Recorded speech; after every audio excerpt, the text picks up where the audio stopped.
10 महीने से अधिक समय से चला हुआ है। और ये किसान आंदोलन क्यों हो रहा है, आप सब जानकारी आपको है। 3 किसान विरोधी कानून लाए गए, और तीनों एक साथ क्यों लाए गए? क्योंकि इस देश में कृषि उत्पाद का जो बाजार है उस पर कब्जा करने के लिए मल्टीनेशनल और बड़े बड़े उद्योगपतियों को अवसर देने के लिए रास्ता खोला गया है इन तीनों कानून में। कोई किसान संगठन इस देश का, यहां तक कि भारतीय किसान यूनियन भी, मतलब भारतीय किसान संघ जो कि आरएसएस का संगठन है, वो भी इसका किसानों के इस किसान विरोधी बिल का विरोध कर रहे हैं। लेकिन मोदी जी की जिद है, क्योंकि बड़े बड़े उद्योगपति कॉरपोरेट से उन्होंने अपना कोई हित साध रखा है। मैं एक बात और कहना चाहता हूं कि एक तरफ जब उनको ऐसा लगा कि किसान मानने वाले नहीं हैं, तो उन्होंने अब रणनीति बदल दी। आपने हरियाणा के खट्टर साहब का बयान सुना है। मुख्यमंत्री जब कोई बात करता है कि भाई युवाओं को प्रेरित करता है कि तुम शिक्षित हो, अच्छा काम करो, सद्विचार रखो, वो कह रहे हैं कि तुम डंडा उठाओ और इन डंडा उठाकर इन लोगों को तहस नहस करो, संगठन बनाओ और जेल चले जाओ तो कोई दिक्कत नहीं, नेता बन जाओगे। वहीं केंद्रीय राज्य मंत्री अजय मिश्रा अपने क्षेत्र में कहते सुधर जाओ नहीं तो सुधार देंगे। इस प्रकार का जो उनका एक मानसिक स्वरूप जो उभर कर सामने आ रहा है, लगता है आरएसएस जो फांसीवादी संगठन है उसने तय कर लिया है कि इन किसान भाइयों को बहनों के खिलाफ वे आंदोलन को समाप्त करने के लिए अब पुलिस पर निर्भर नहीं रहेंगे, वो खुद हिंसा पर उतर आए हैं। कितने भयावह हैं। और मुझे इस बात का आश्चर्य है कि जिन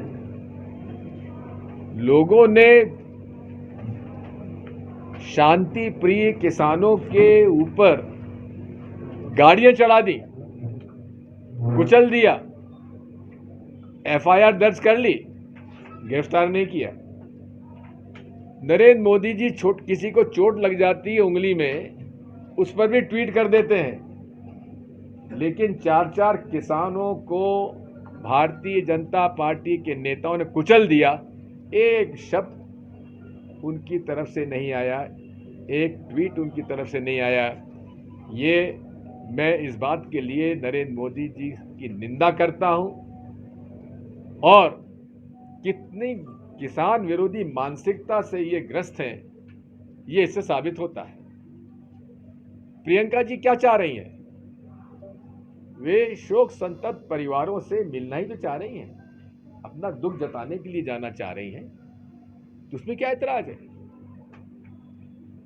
अरे आप चाहते हैं कि वहां की व्यवस्था ठीक रहे, अरे पुलिस उनको संरक्षण में 2, 3, 4 लोग उनके साथ रहे, उनसे जाके मिलवा दीजिए। आज लगभग 30-32 घंटे हो गए हैं, बिना कारण के, बिना अरेस्ट वारंट के उनको उन्होंने गिरफ्तार किया हुआ है, और गिरफ्तारी भी नहीं बता रहे हैं, कह रहे डिटेन किया हुआ है। अरे डिटेन किया हुआ है तो आपने कोई उनके खिलाफ मुकदमा दायर किया क्या? कोई जानकारी नहीं है।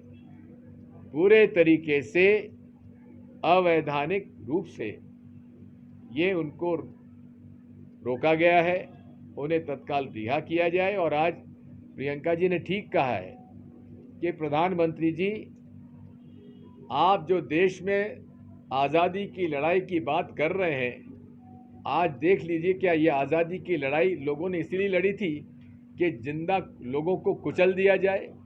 जो उनका अधिकार है, संवैधानिक अधिकार है उनका अपनी आवाज़ उठाने का, ये संवैधानिक अधिकार है और सुप्रीम कोर्ट ने इसको माना है। आप जो लोग कुचल रहे हैं उनके ऊपर कोई कार्रवाई नहीं कर रहे, उसको बर्खास्त करिए मंत्री को। जो इस तरह के भाषण देता है, सुधर जाओ नहीं तो सुधार देंगे, आप होते कौन है? किसने आपको कानूनी अधिकार दे दिया जो इस तरह का भाषण आप दें? हरियाणा के मुख्यमंत्री जी जिस प्रकार का भाषण दे रहे हैं उनके पर तो मुकदमा दायर होना चाहिए। वो हिंसा भड़काने का भाषण दे रहे हैं, उन पर मुकदमा कायम होना चाहिए। इसे बर्दाश्त नहीं किया जाएगा। पूरी कांग्रेस पार्टी आज प्रियंका जी और उन सब लोगों के साथ खड़ी हुई है जो शोक संत परिवार से मिलने के लिए समय चाह रहे हैं, इजाज़त चाह रहे हैं। और हम पूरे तरीके से किसान विरोधी कानून के लिए जो आंदोलन कर रहे हैं, हम उनके साथ खड़े हुए हैं और अंतिम दम तक उनके साथ खड़े रहेंगे। क्या बात है, चंपारण में उस समय नियम और कानून के विरोध में अदालत में जाने का अधिकार था किसानों को, इन कानूनों में वो अधिकार भी छीन लिया। आखिर ये कैसा देश आप चाहते हैं? क्या इसी के लिए हमारे लोगों ने अपनी जान गंवाई, शहादत दी, जेल गए, अपना पूरा जीवन बर्बाद किया कि यहाँ पे निर्दोष लोगों को जीप से कुचल दिया जाए, बड़ी बड़ी गाड़ियों से कुचल दिया जाए? इसकी हम घोर निंदा करते हैं। सर, इसके साथ ही पूरे देश कहा ना आपको कि उनके पास, भाजपा के पास कैंडिडेट नहीं है, तो हमसे उधार मांग रहे हैं। आपने बधाई भी दी थी ट्विटर पे। नहीं, शुभकामनाएं तो उन्होंने जो काम किया उसके लिए शुभकामनाएं दी हैं, कोई टिकट के लिए शुभकामनाएं, वो तो उस पर निर्भर करता है। अरुण यादव जी चुनाव हमारे नेता हैं, प्रदेश कांग्रेस के अध्यक्ष रहे हैं। अगर वो चुनाव लड़ना चाहते हैं तो बिल्कुल सबसे बेहतर उम्मीदवार है। अगर किन्हीं कारण नहीं लड़ना चाहते हैं तो उनका पूरा समर्थन होगा, जो भी टिकट मिलेगा उसको देंगे। सर, क्या जुवट में अब कैंडिडेट का कमी हो गई है क्या कांग्रेस में? हमारे पास कोई कमी नहीं, लाइन लगी है। सर, योगी आदित्यनाथ लगातार कहते रहते हैं कि जो लोग नियम से यूपी आएंगे उनको आने दिया जाएगा, लेकिन जो अगर नियम के विरुद्ध आएंगे तो उनको फिर। अरे कौन सा नियम से रोक लिया उन्होंने? सर क्या मानते हैं सर, क्या बीजेपी में पूरे कांग्रेस आयातित लोग मौजूद हैं सर? क्या आप देख नहीं रहे हैं, इनके पास जोवड़ में उम्मीदवार ही नहीं था, जो सुलोचना को ले गए।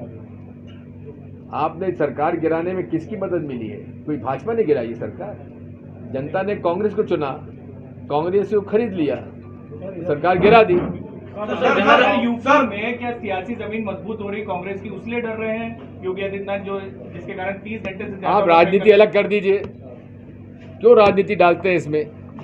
मूल बात यह है कि 4 आंदोलन करने वाले निर्दोष किसानों पर इस सत्ता के अहम और अहंकार में डूबे अजय मिश्रा जी के परिवार के लोगों ने गाड़ी से कुचल दिया। ये क्या छोटी बात है? कोई राजनीति की बात है? ये सरासर क्रूर हत्या है। सर, लेकिन वो तो कह रहे हैं कि निष्पक्ष जांच की जा रही है, जो भी दोषी होगा उस पर निष्पक्ष की जांच उम्मीद करें इनसे। हाई कोर्ट जज अपॉइंट ये करेंगे रिटायर्ड, उससे क्या उम्मीद करें हम लोग? अरे सुप्रीम कोर्ट जज के सिटिंग जज से कराइए। योगी आदित्यनाथ हुआ, इसलिए उसको इस साथ लिंक नहीं करना चाहिए। सर आप जिस तरीके से कह रहे हैं कि इन्हें परिवर्तन कर दिए अपनी रणनीति को लेकर किसानों की, तो आप क्या ये कहना चाह रहे हैं कि संघ से आप किसानों को खतरा हो गया है या जान का खतरा हो गया है किसानों को? बात यह है, फांसीवादी ताकतें का इतिहास आप देख लो। जब जब फांसीवादी ताकतें कमज़ोर पड़ती हैं वो हिंसा का रास्ता अपनाते हैं। यही हिटलर ने किया, ये मुसोलिनी ने किया और अब ये कर रहे हैं। सर, आप मानते हैं कि संवैधानिक संकट जैसी कोई स्थिति है देश में? क्योंकि जिस तरीके बात यह है, संवैधानिक स्थिति तो बहुत धीरे धीरे बिगड़ती जा रही है। कभी आपने किसी देश में देखा है कि 10-10, 12-12 महीने तक आंदोलन चलता रहे, किसान, बूढ़ी महिलाएं, बच्चे आंदोलन कर रहे हैं। 700 से ज़्यादा लोग, किसान वहाँ पे आंदोलन करते हुए उनके मृत्यु हो गई। और इनके ऐसे ये निर्जीव हो चुके हैं, इतने ऐसे हो गए हैं निर्दयी कि उनके कानों पे जूं नहीं रेंग रही है। सर आप देखते हैं कि जो ब्रिटिश हुकूमत ने जिस तरह से जनरल डायर ने जलियांवाला बाग पर गोली चलाकर आंदोलनकारियों को मारा था, अब जलियांवाला बाग में जो गोलियों के निशान थे उनको भी ढक रही है ये भारतीय जनता पार्टी की सरकार। ये सब इसलिए कर रही है क्योंकि आज़ादी की लड़ाई में भाजपा, आरएसएस का कोई योगदान नहीं रहा है, इसलिए वे इतिहास को भी बदलने के लिए प्रयासरत हैं। तो सर अभी सर आपकी पार्टी आदिवासी सम्मेलन हो रहा है, आपकी पार्टी से रोबर्ट से जो पूर्व विधायक थी, मंत्री भी रही आपकी सरकार में, उन्होंने पार्टी छोड़ दी है। क्या कारण लग रहा है सर, लगातार इस तरह का माहौल प्रदेश में बना हुआ है? देखिए, बात यह है, जरा भारतीय जनता पार्टी के जोवट के कार्यकर्ताओं से पूछा आपने उनके दिल पे क्या गुजर रही है? सर आपने एक ट्वीट किया है और आपने ट्वीट में दिया है कि बीजेपी को आपने से उन्होंने रोक रखा है। जरा बता दो तो कौन से कानून में रोक रखा है? आज तक बताया नहीं हम लोग को। धन्यवाद।